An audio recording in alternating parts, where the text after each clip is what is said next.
হাতে পায়ে ব্যান্ডেজ, তবু থেমে থাকেনি বিয়ে। রীতিমতো মাথায় টোপর দিয়ে ফুলের মালা গলায় পরে হাসপাতালের বিছানায় শুয়ে আছেন বর।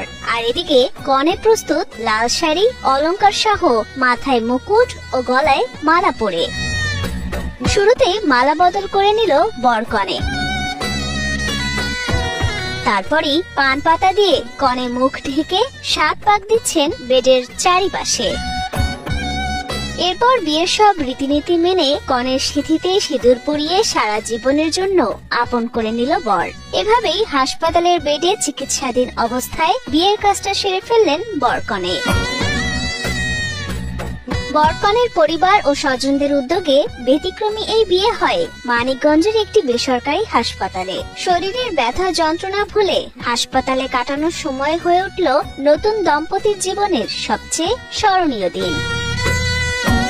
জানা গেছে, চিকিৎসাধীন বর আনন্দ সাহা মানিকগঞ্জের সদর উপজেলার বাসিন্দা এবং কনে অমৃতা সরকারের বাড়ি একই জেলার ঘিওর উপজেলার বানিয়াছড়ি গ্রামে। তাদের বিয়ের দিন তারিখ ঠিক ছিল আগে থেকেই, কিন্তু সড়ক দুর্ঘটনায় গুরুতর আহত হওয়ায় হাসপাতালে 2 সপ্তাহ ধরে চিকিৎসা নিচ্ছেন আনন্দ সাহা। তবে বিয়ের দিনক্ষণ যাতে না পেছোয় এবং লগ্ন ঠিক রাখতেই উভয় পরিবারের সম্মতিতে এবং হাসপাতাল কর্তৃপক্ষের অনুমতি নিয়ে 4 সেপ্টেম্বর বৃহস্পতিবার রাতে হাসপাতালের একটি কক্ষে তাদের বিয়ে অনুষ্ঠিত হয়। উপস্থিত সকলেই শুভেচ্ছা জানান নবদম্পতিকে।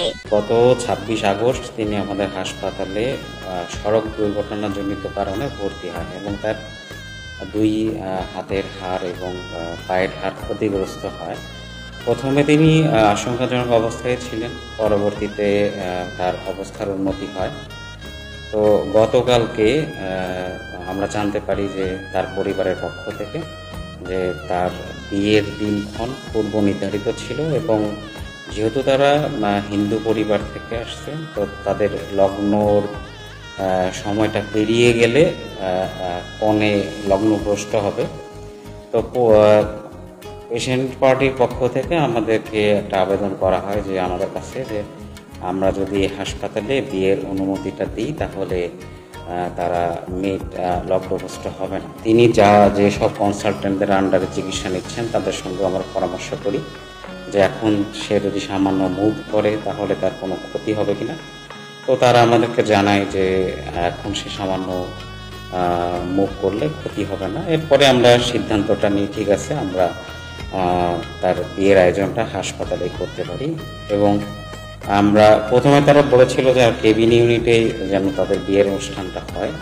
পরে আমরা নিজেরা বসে আলোচনা করে আমাদের হসপিটালে যেহেতু কিছু কিছু অংশ এখন আছে যেটা এখনো ব্যবহার করা হচ্ছে না, ওই একটা আইসোলেটেড অংশে আমরা আমাদের হসপিটালের যেসব ফার্নিচার আছে সেগুলো দিয়ে আমরা সাজিয়ে দিই এবং গতকাল 9টার সময় তাদের বিয়েটা সুন্দরভাবে সম্পন্ন হয়।